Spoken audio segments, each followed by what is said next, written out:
everyone, welcome back to my YouTube channel. Are you interested to learn about the prepositions on, in, and at? Watch this.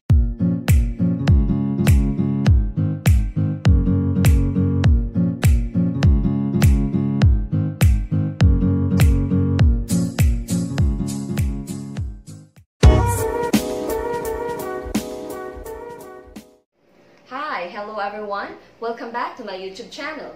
This is Dr. Debbie, Javier. Today, I'm going to talk about the prepositions on, in, and at. We're going to have an up-close and personal discussion about the three prepositions. So first, I'm going to define what is a preposition.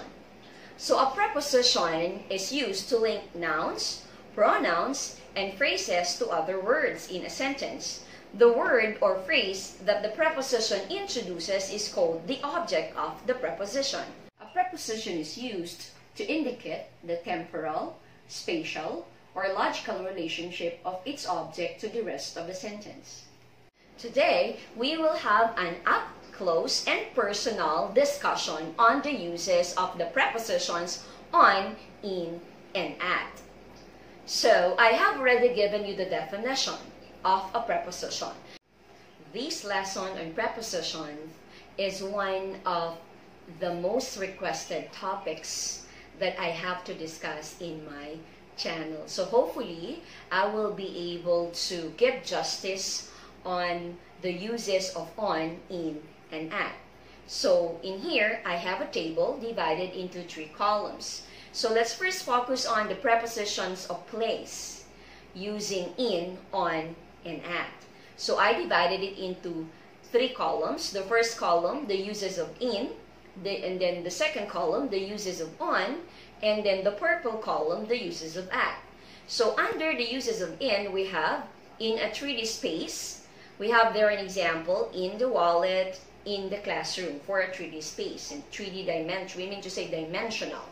And then how about if it's for a car or a van? So we can have in the car or in the van. Another use of in for place is, for example, for bodies of water, we have in the sea, in the lake, in the river. And then for printed materials, we can also use in for place. We have in the book, in the magazine. And for territory, we have here in Europe, in the world, in Canada, in New Zealand. So I will be giving examples of sentences later. Let's focus first on the specific examples. Next, we have the green column, the uses of on for place. We have for floor, we have of course on the 3rd floor, on the 7th floor, or in any floors, like on the 5th floor can be. And then it can also be used for public transport. We have on the bus, on the train, on a plane. And then for media, we have on TV, on the radio, on the internet, on a website, because we're referring to it as a place, not the object. Next, on a surface, we can use on. We have on the table, on the chair, and on the couch. And we can also use to indicate whether it's on the left or right. So we have on the right, on the left for a place. Next, we have the purple column, my favorite color. We have at, the use of at. So at can be used for group activities, for shops, for top, bottom, or end off, at point, and then for whom or work. So the examples we have at a party, at a conference, at a concert. Next, for shops, at a bakery, at a cafe, and many more. We have top, bottom, or end of, the example, at the bottom of the page or at the end of the road. And then at point, we have at the door or at the traffic light. And for home or work, we have at home or at work. Now, let's specifically try to make use of these prepositions in terms of place. So for example, I have here a sentence, okay? And then this one, the subject and the verb will be connected with the different prepositional phrases. So we have Mr. Silva lives in Manila. So it's in a city, we use in. It's for a specific city. Next, Mr. Silva lives in Pangasinan. If it's a specific province, then we have to make use of in also. I hope this is very clear. Mr. Silva lives on N. Lopez Street. So if it's a street, you make use of on. It's like street without a number, specifically. Then, how about if a street has a number? You will now use at. So Mr. Silva lives at 358 N. Lopez Street. So street with a number. And then we have Mr. Silva lives in room 368 or apartment 342B or unit 7M. So you use at if there is a specific room or apartment or specific condo unit. So that's it. In Manila City, in Pangasinan, on N. Lopez Street, at 358 N. Lopez Street, and in room 368 or apartment 34B or unit 7M. I think I was able to clarify that.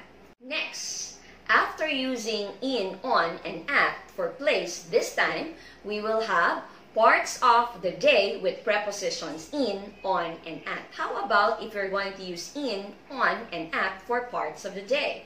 We have here the use of in, like in the morning, in the afternoon, in the evening. So we have here examples. I love to take a shower in the morning.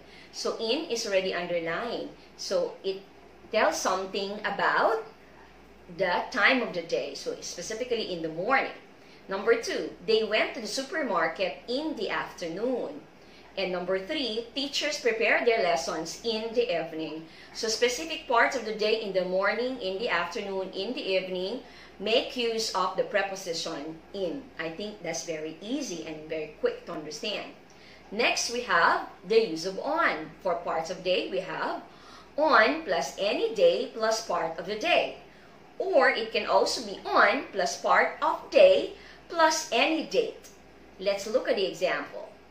I will meet the new principal on Tuesday morning. So we have there on plus the day plus part of the day, which is morning. So you see, it's very easy. Number 2, the guest arrived on the evening of the 3rd day of May. So we have there on plus part of the day, which is evening, plus any date, which is the 3rd of May. I think that's very clear also. You see, the way it's presented is really very easy to understand. And then the use of at. We have at noon, at night, at midnight. My mother loves to drink coffee at noon. So we have there, at noon. Number 2, the students review their lessons at night. I hope this is really happening. Number 3, they suddenly heard a loud sound at midnight. So you see, we were able to make use of at noon, at night, and at midnight. So this is how you're going to make use of the prepositions in, on, and at for parts of the day. Next, we now proceed with the examples. How are we supposed to make use of in, on, and at for dates, for months? Okay, so we have here, again, I'll be connecting this subject and verb into the different prepositional phrases. So Engineer Cruz submitted the new design in 2015. So we use in for year. Engineer Cruz submitted the new design in November. We use in also if it's only the month.